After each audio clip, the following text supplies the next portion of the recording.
Hey, everybody. This is Taylor with a quick bit of preamble before we get going. First off, this is not an advertisement. I promise you don't need to skip past it. But you might want to listen because it's worth explaining exactly what's happening in this interview.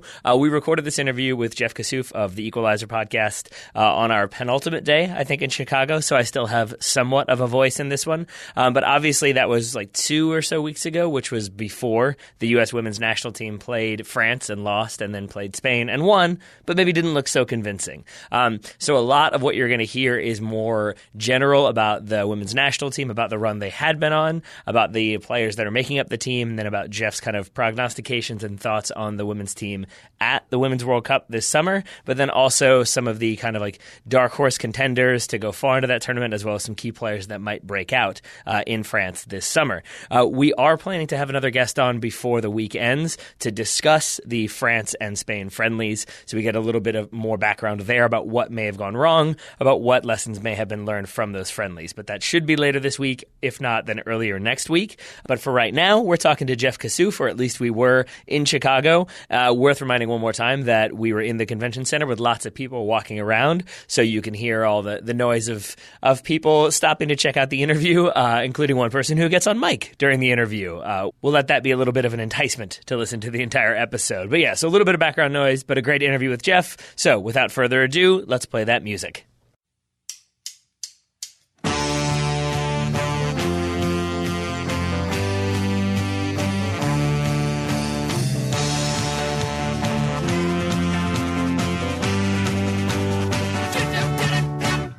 Hello and welcome to the Total Soccer Show. Guess where we are? We're still in Chicago. Still in Chicago. and maybe here for quite some time if the weather outside is any indicator. True. Yeah, we may still be here on Monday. Yeah.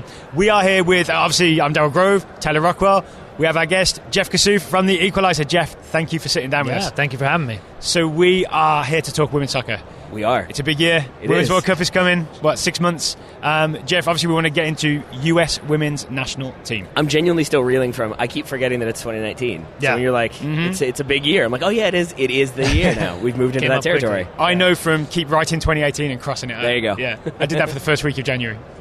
Yeah, but so it was nice to be here. It was nice to be here for the NWSL draft, but it's very nice to talk to you because we cover women's soccer. Usually, I think a lot of soccer podcasts get into it around the Women's World Cup, around the Olympics. I know you have far more expertise and cover it far more regularly, so I'm very excited to pick your brain. So if you don't mind, just start off with preview all of the teams involved and every player every that's single be team. There. We're going to go one by one. Group A, Team 1. I guess I'll start a bit more generally. I just wanted to know, if you were you don't even have to do a grade, but I'm just wondering, compared to World Cups of the past, how prepared do you think this U.S. team is? How strong is that foundation heading into their final? Much better than tune-ups? 2015. Really, much better than 2015. I think people will hear that and say, well, they were champions in 2015, and have an expectation. I think the dynamics of the world have changed quite a bit. Where the U.S., I think people forget, in 2015 heading into that tournament was. I think awful would be harsh, but not at a level that was going to be a World Cup winning team. And even in the tournament, in the group stage, I think it's kind of famous at this point that they turned a corner in the quarterfinal. But so at this stage, 5 months out, ironically, they're going to play France in a week or so again. Where in 2015 they played France at this same time period and got played off the park. So now looking at them, they went through 2018 unbeaten. That included 6 top 10 teams in the world. I mean, it was very convincing. And I think the question now is going to be, maybe it's cliche about peaking and all that, but did that come a little too early? Is that going to be sustainable? And then the realities of a one-off tournament where you can just have a bad day. So, and this may also be very old news, but I feel worth revisiting for people who are like us who maybe aren't as up to date with stuff. Can you talk a little bit about what happened? Because there was maybe player coup is the way it's often referred, but the kind of reaction to Jill Ellis and maybe how she stands now within the locker room in 2015 or when she took over in 2014. Yeah. So Tom Sermani took over, lasted about 14 months, 15, and a senior leadership sort of group. There was a little bit of a lack of confidence in him after, U.S. Soccer did the thing. I think they did this with sort of their messaging around Klinsmann and anything really. It was it's not about one result. And But the U.S. went to the Algarve Cup and lost to Denmark 5-2, which they'd never given up 5 goals in a game. I mean, it was like a bizarre game. And I think that was sort of a jumping-off point of there was a style issue with Tom, who I think is like one of the best people you could ever meet. Is also kind of a laid-back coach, and it's, do your thing. And the U.S. culture is like, what are we doing right now? Like, let's get after it, get after each other. And it was just a little bit of a style clash. So there's a little bit of a loss of faith. And Sunil Gulati gave him the news in the middle of a 2-day friendly window, and they flew to San Diego without him. And Jill Ellis took over interim and became head coach, and from there it was just guide the ship. So a lot different now, though. It's not guide the ship mode anymore. Not so much. Yeah. But there has been some resistance to Jill Ellis, though, right? Oh, right, yeah. Team? So yes and no. I mean, I think in general, I personally think she's handled this extremely well in terms of the turnover of the team that has to happen. So the reports, obviously, of summer of 17. Got to get my years right. There we go. That feels right. Yeah. Summer of 17 of... Yeah, I mean, she is... So for context for people, she's gone through 60 players that have been called into camp since the 2016 Olympic fallout in the quarterfinals. So I don't have the numbers of how that compares to other teams, but that's a hell of a lot of players to go through. And there's just, naturally, you bring in a player to replace a player, and you're going to get some resistance from the incumbents. And I think there was some of that. But, that's something that I think has kind of bubbled up in almost every cycle, it feels like, right? So I think she's handled it pretty well. I mean, she's here. So true. That's she's not getting relieved of her coaching duties in between, two friendlies. That's good. And from the outside, to me, it looks like the veteran players on the team, like say Carli Lloyd, seems, I won't say happy, but at least willing to be the not always starting Carli Lloyd, maybe the weapon off the bench Carli Lloyd. Yeah, I think, that particular example, she's a player who obviously is so competitive, and I mean that's like a given for any athlete, and especially at this level. But I think she's like in a different level with that. So I wouldn't say she would ever use the term like happy or willing. Or that's why I retracted it immediately after saying it. But I mean, she I think is coming to some sort of accepting of like whatever it's going to be. It's like, this is my role, and then if that's what it is to win a World Cup. I mean, there's parallels with Wambach 4 years ago to an extent in terms of end of the career. And, I think Abby, people forget that, like, Abby didn't play a huge role in that World Cup. Yeah. I mean, she came off the bench in the latter stages. And I think there is a general acceptance of, like, and I think you have to accept when you're that friggin' good, right? Like, that team went unbeaten in 2018, where if you're a player, I mean, you guys are barnstorming teams.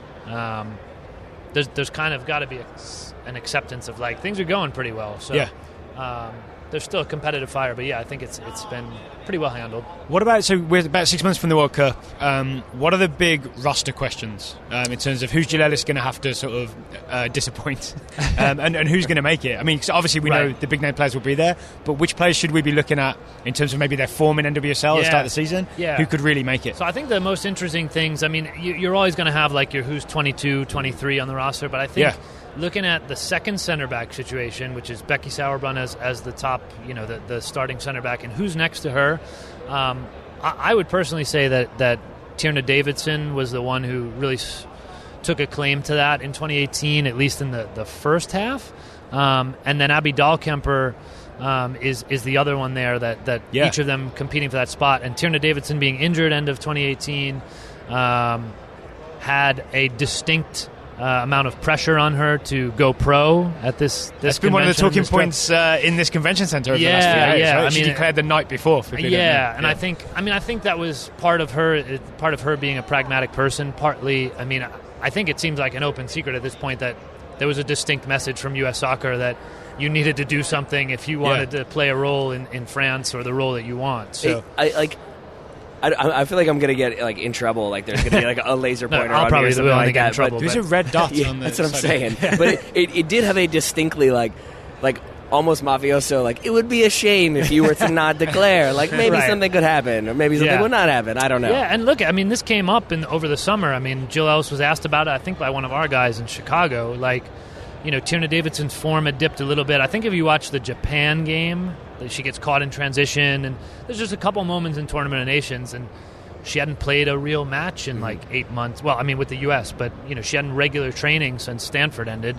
And Jill was basically like, we have a plan. She didn't share what that plan was to get her ready for the World Cup. And, the NCAA is not really a development tool, and it's a 3-month season. So, so center back, to answer your question. And then the midfield trio, I think the favorites of that group has changed. They've changed as form has ebbed and flowed.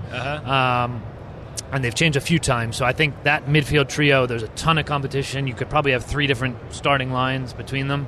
And that'll be the question. I think that probably makes or breaks what happens and getting those selections right. Let's put you on the spot. Who's your starting 3? Starting 3. So Julie Ertz is your number 6, your holding mid. I think Lindsey Horan has done too much to... It's funny to think at the beginning of 18, Lindsey Horan was not in that group.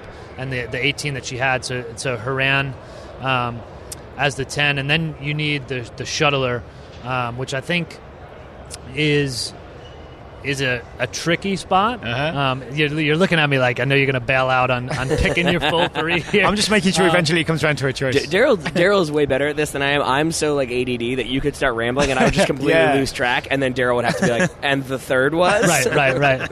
Well, I mean, look, I think she would be tempted into the idea, and this is where you get into a personnel thing of Ertz at 6. Yep. Horan, who can play 8 or 10, is she the 8, and you let Rose Lavelle be the 10? Mm-hmm. I think those are 3 that she really likes. I know some people who might be in the background like Sam Mewis. Jonathan Tannenwald holding up a piece of paper that says Sam Mewis. Mewis had an interesting 18, but Lavelle might be, if you want to talk about one to watch, Rose Lavelle, she's dealt with injuries. She's inexperienced at the senior level to a degree. Mm-hmm. She's also like... People love technical players because we don't have enough of them. So she's my choice just from an entertainment perspective, right? It's more fun to watch when Rose Lavelle's on the field. I know Jill Ellis is not just here to entertain me, right? She's there to win a trophy. No, I mean, so she's a little bit enigmatic just by the nature of her game. Yeah. So I think that's the one that'll be really interesting because she's had games, like I think it was her first game or second game against England ever in a senior U.S. shirt, and everybody was like, whoa. Yeah. And then... Daryl is very good about identifying like players that are going to have this like massive ceiling and be very exciting, and he usually is the conductor of those hype trains. I think Rose Lavelle is my one that I was like, Rose Lavelle is going to be really good, and I was super excited about it. So Rose Lavelle is always my answer to any question. Okay. Just to confirm, she'd be your choice as well. Because I know she gave us your 6, she gave us your 8. I'm getting real close here. And then you said, and Jill Ellis might be tempted to... Yeah, I think that is a 3. I mean, look, in January... Ask me in a week after they play France. Okay, that's fair. Yeah, but I think that's probably a 3 that I would take. But I mean, personally, I would be tempted. I think the problem is, I think Zerboni's great. The problem is how you fit Zerboni and Ertz on the field at the same time, and Ertz is the choice there. So does she go as a backup for Ertz? Yeah, she is. Definitely. Jill Ellis has actually tried her Zerboni as an 8 at times. I think she's been relatively pleased, but it's just that's like kind of a hyper defensive lineup if you got 3 in the middle and 2 of them are Zerboni and Ertz. So there you go. And then what about up top? Who's your those are, I think that's like dead set with Morgan at the 9, Rapinoe and Heath. That was at some point a year or so ago Pugh, it seemed like, but I think a product of Heath being injured or at least going in and out of injury. But I think Pugh's had trouble getting back from her own injury, and between experience of Heath and just the uniqueness of her ability, I think there's no question, barring injury. Much more from our conversation with Jeff Kassouf in just a moment, but first we needed to take a break to let you know that today's episode of The Total Soccer Show is brought to you by Dollar Shave Club. Dollar Shave Club delivers everything you need right to your door. That could be for your hair, your skin, your face, you name it, they have it. I've especially been enjoying the Super Ba I'm going to guess is how you say it. Super Bob Peppermint Kick toothpaste. They sent us a bunch of the toothpaste, which is really, really nice because it's kind of a pain to go to the store and try to find that one. There's all different options. It's usually very expensive. With Dollar Shave Club, they send it right to you. It's got the fluoride toothpaste. It's let's look at the description here. It freshens breath, prevents cavities, whitens teeth, strengthens enamel. Ooh, that one was a tough one. But best of all, it just keeps coming because they've got the auto restock function so that you never run out. You don't have to go to the store. You never want to spend a day with like having to just scrub your teeth with a toothbrush without any toothpaste on it. Dollar Shave Club's got you covered there. And if your toothbrush is wearing out, they've also got you covered. They've got that option too with a nice little guard on it in case you're traveling. And of course, right now they've got a bunch of starter sets you can try for just $5, like their oral care kit that I talked about very briefly. But obviously they've got razors, shaving cream, shaving balms, conditioner, hair paste, hair gel, you name it, it's there. But after your kit runs out, the restock box ships regular size products at regular price. So what are you waiting for? Get your starter set for just $5 right now at dollarshaveclub.com/TSS. That's dollarshaveclub.com/TSS. Thank you to Dollar Shave Club for sponsoring today's episode. Now, back to Jeff. So then, given the run of form, given the depth and the strength that they have, it sounds like things are, going to be all hunky-dory. It's going to be smooth sailing. They're going blasting through the tournament. There you go, exactly. Yeah. No concerns. We could just end the show now. But if people were to be concerned, what are the areas of weakness or potential vulnerability that you see in this team? I don't know their personnel as much as their style. Yeah. I think personnel-wise, there's always a question at fullback, nonstop. I mean, I don't think the U.S. has had and this is no disrespect to anyone. I mean, Crystal Dunn's done a great job at becoming a person, but we got some crazy folks in the back. Fullback is a position that just the U.S. has never had a proper left back, right, or a proper fullback in a while. But style wise, the U.S. getting caught in transition, I think, is a slight concern. It happened against Australia. It happened against Japan. And I know Laura Harvey got this exact same question yesterday, so maybe I'm just going to steal it from a smarter person. That's fine. She said, I think the way to beat the U.S. is to play them just straight up and not be scared of them, which I think is a general yes to that. And I would say in transition is where I've, off the top of my head, is Japan, Australia. Those are where teams have kind of exposed them a little bit, because they play this aggressive style that can leave them exposed in those moments. And then if we're sticking with... sorry, go ahead, Darren. Apparently we have a question from Jonathan Tannenwald. Okay. He wants to ask Jeff a question. He's grabbing that mic. My name is Jonathan. I'm calling from Philadelphia. I'm a long-time listener and a first-time caller. My question is, when the midfield triangle is Rose Lavelle, Lindsay Horan, and Julie Ertz, and there's not enough defense on the field and they get run over in the first half, and then Jill Ellis realizes it too late, what's going to happen if that happens? Well, I mean, who are they playing, I guess? France is by way of example. U.S.-France game? By way of example. Well, right. I mean, it happened in the Tournament of Nations a couple times, right, especially against Brazil, where they got we run got over. An angry caller. Jonathan Tannenwald literally coming over the table right now. Philadelphia. They're angry sports radio callers in Philadelphia. That's what happened. Who's your three then? If it was up to me, it would be Ertz, Mewis, and Turan. Yeah, I mean, Mewis, I guess, theoretically is the passer out of that. I mean, I think Mewis had a weird 18 in some ways with, between injuries, absences, and then sort of, I mean, this is the story of too many U.S. players in 18, I guess. But I think it depends. I mean, you have the flexibility to rotate in a tight tournament schedule. And if you go up against a France instead of a Thailand and you think I need defensive cover, then, maybe you have the Ertz-Zerboni double pivot. I get the impression that Dylan and I are just going to step away. No, yeah. I have gotten the impression. I'm rooming with this guy too. From, just from can't talking get to Jill and from watching games that she wants to play the triangle of Ertz, Horan, and Lavelle. Yeah, and I think that there's people who are of the belief that Horan can play enough defense, and I think she can. But some of the games I watched this year, even against lesser teams that had a lot of the ball and were running at the U.S. because Ertz was sort of left stranded sometimes, and that's a concern that I have. And I'll take my answer off the air. Right? You've been heard, and we will deliver that to Jill. I guess now we know why it's called the Philadelphia Inquirer. Thank you.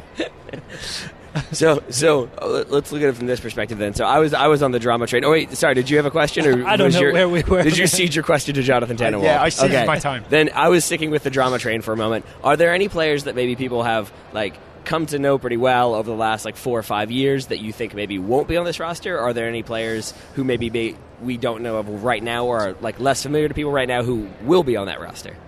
I think the players that people know who won't be on the roster have been out of the picture, I think, for a little bit. I mean, whether that's Klingenberg, Krieger. I mean, the back line has really gotten a makeover. The retirements that we've had. So I think the 21 or so for this roster is pretty transparent. And then the amount of options that they have in the midfield, I think, is where the question is. So, whether that's...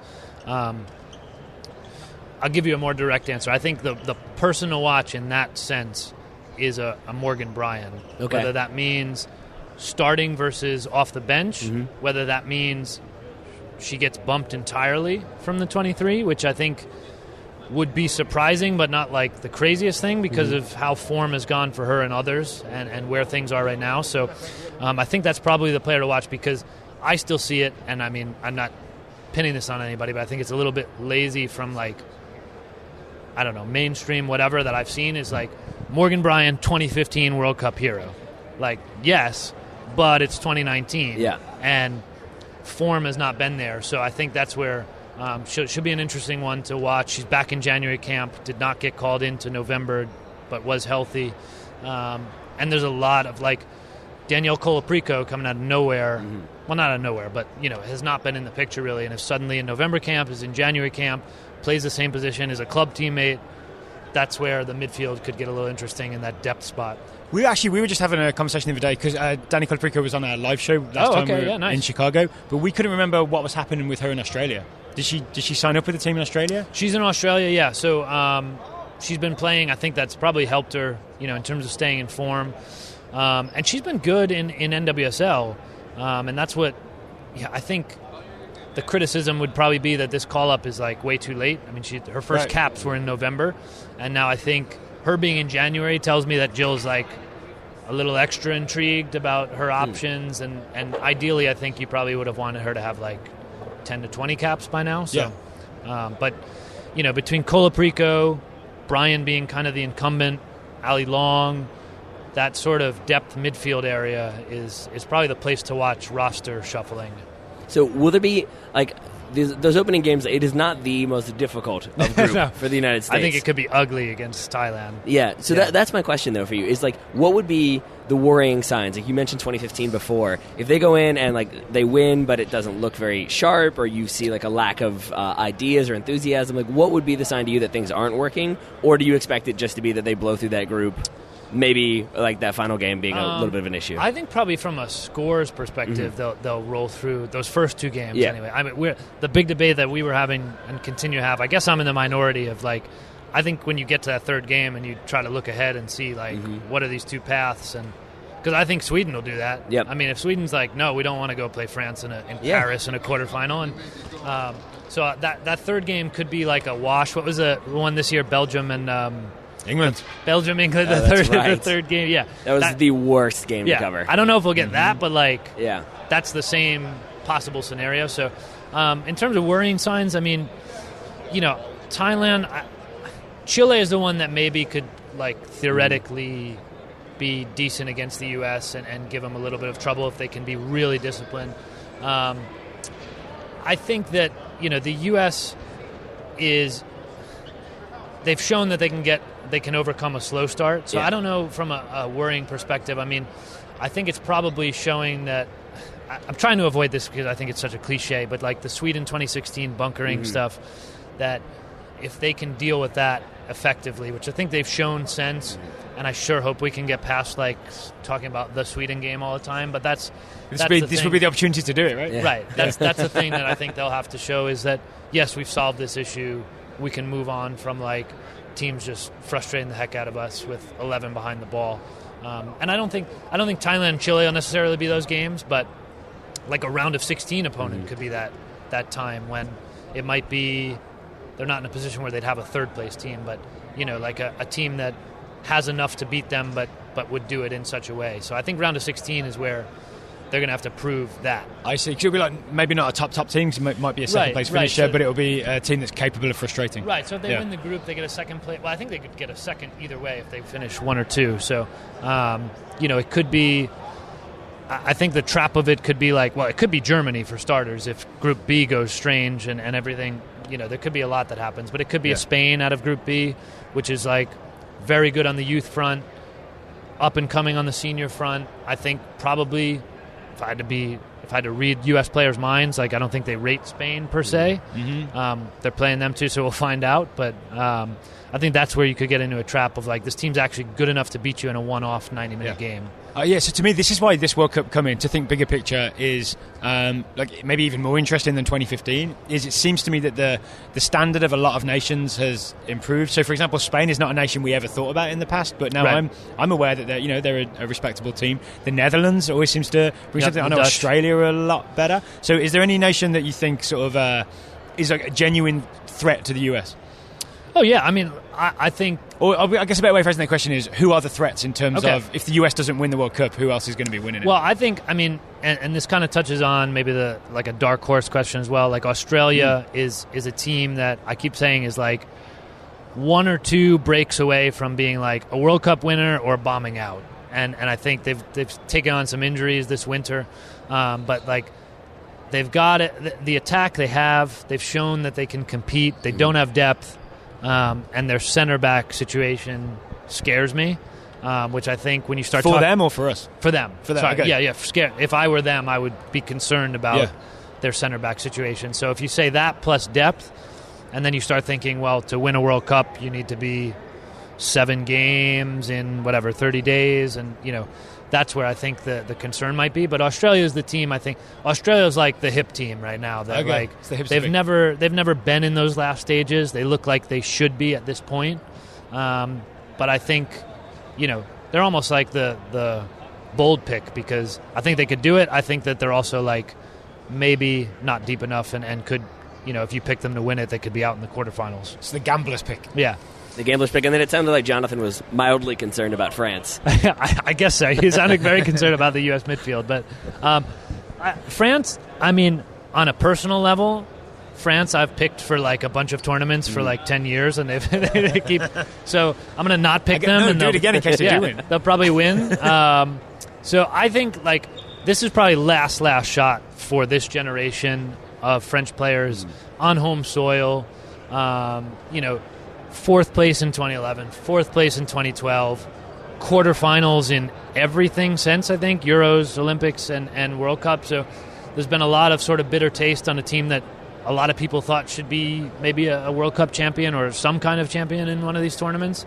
So I don't know. I think you can go either way on like the cliche of being at home. Either it's the pressure or you play up, and I think we see the play up part of it on the men's side a lot. You look at Russia.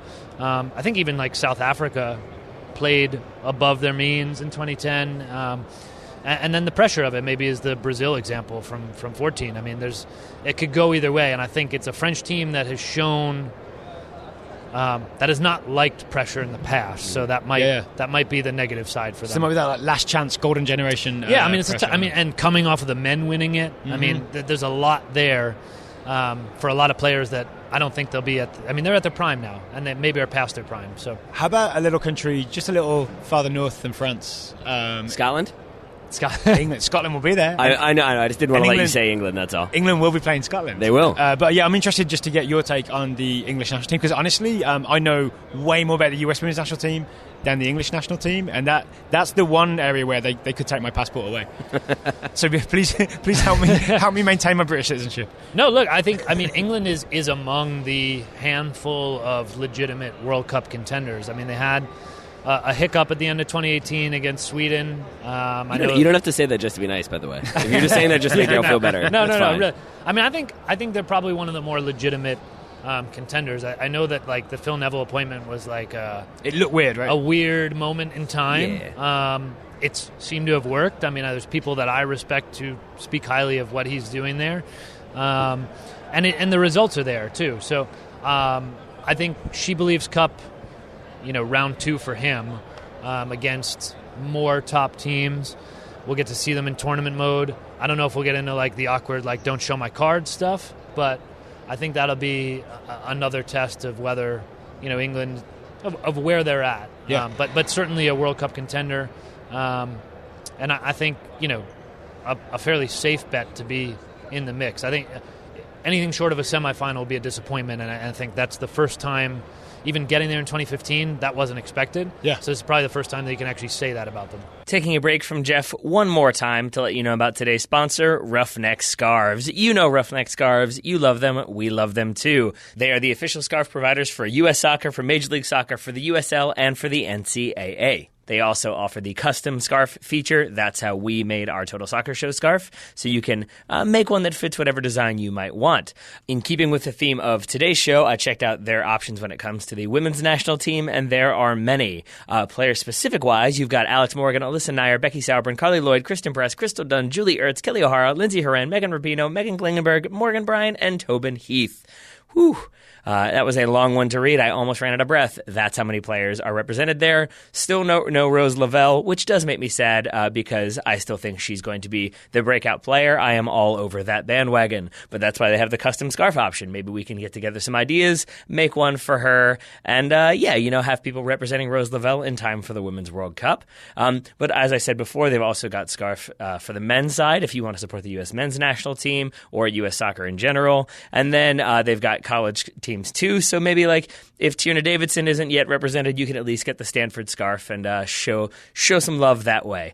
Best of all, our listeners can get 20% off anything they see, custom scarves aside. If you go to roughneckscarves.com and use the code Total Soccer Show, all one word, all uppercase, then you can get 20% off your order. So thank you to Roughneck Scarves for sponsoring today's episode and for having so many scarves available for U.S. soccer fans out there. We, and I'm guessing everybody, greatly appreciates it. Now, with all that said, one final time, let's get back to Jeff. And are there any individual players, American or otherwise, that you're excited to see or you think people should keep an eye on, that you think could put on those dribbling displays, could score some great goals, could make those spectacular saves? Are there any names out there?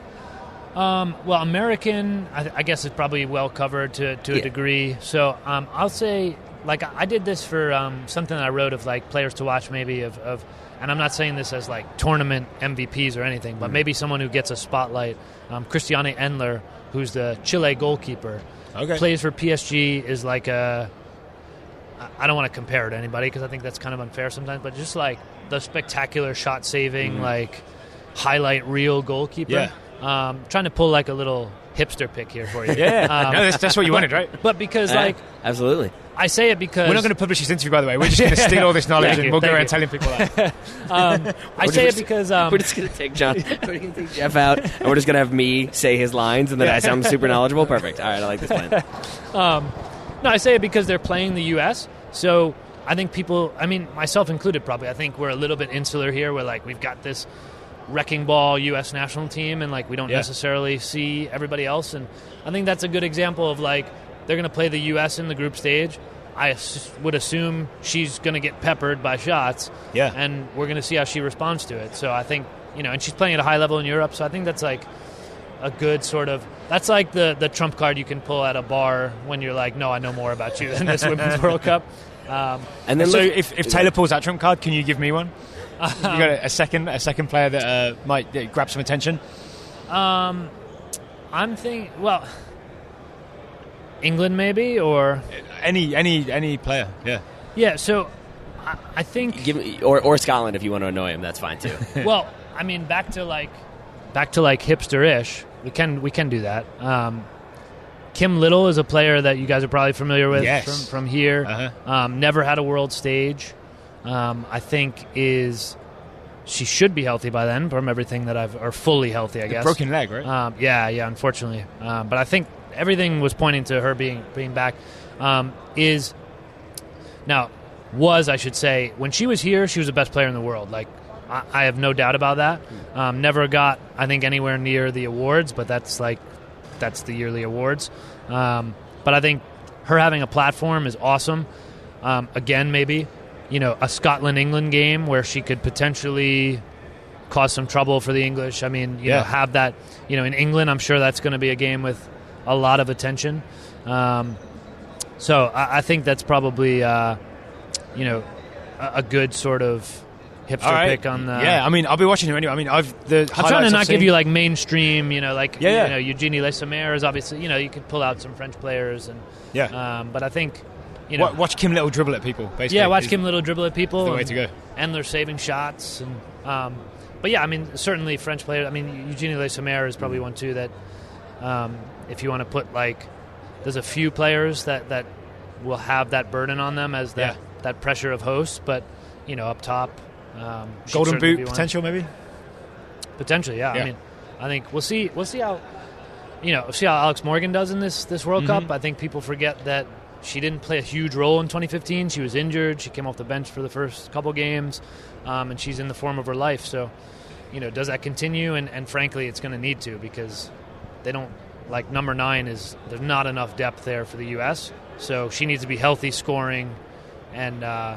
I think that'll be a big part of the U.S. Actually, now that you've raised that issue, if she were to get injured, like, you know, before the tournament or something like that, who do you think is the most likely to step in and successfully fill those shoes?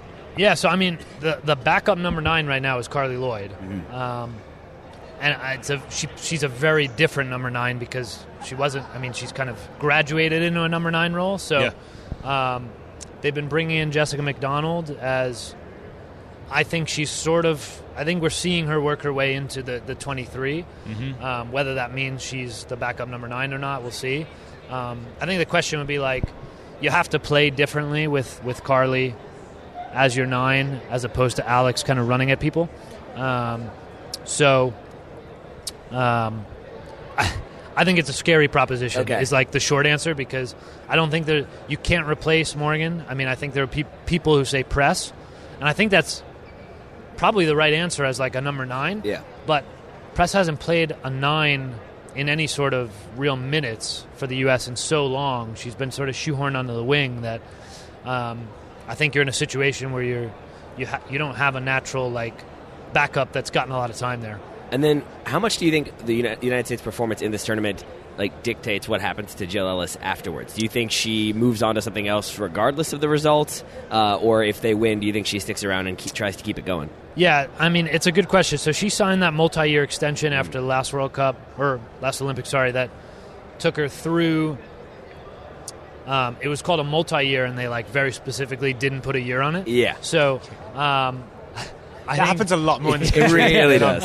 It really does. So I think that left, like, 2020 Olympics as a very open idea there. So, look, the U.S. has to win every World Cup they're in. I mean, that's just their reality, the pressure that they feel, that they put on themselves.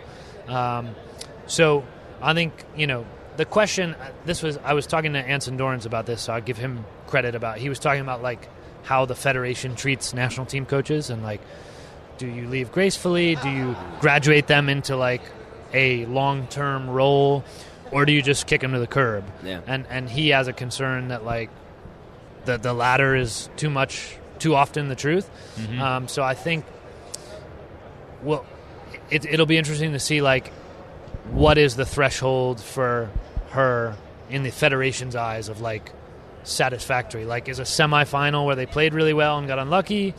I don't know, but, you know, the turnaround in the Olympics is short, so it's a question of whether you see that as a development for the next cycle. Because regardless, she could go win another World Cup. I don't think she's sticking around with 2023. Yeah. So it's a matter of where you see you need to start that development for the next. Or she just keeps winning and never leaves. Yeah. She's around for like 40 years. Right, exactly. There we go. Just the GM obviously is going to be a big, have a big part to play. That's in like future. That's super awkward too, because she'll.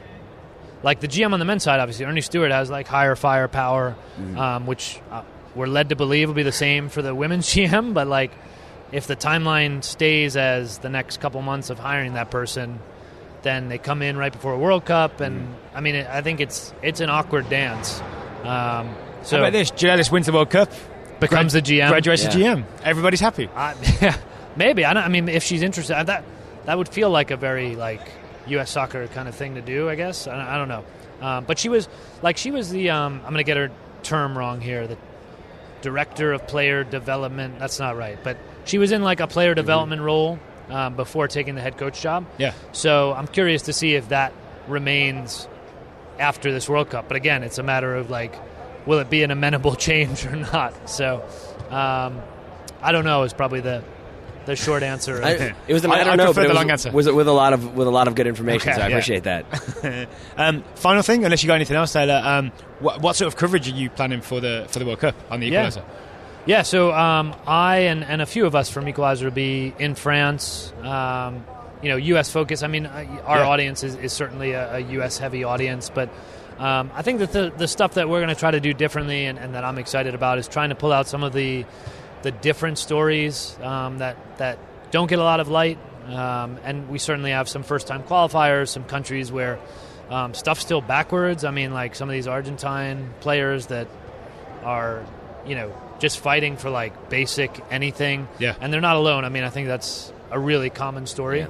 Yeah. So I think those kind of stories are bringing some light to those, and not just the negative stuff, obviously, but I think that's an exciting sort of prospect for us, and we're working on some other bigger plans, hopefully, in terms of video podcasts to have. I think there's a lot of.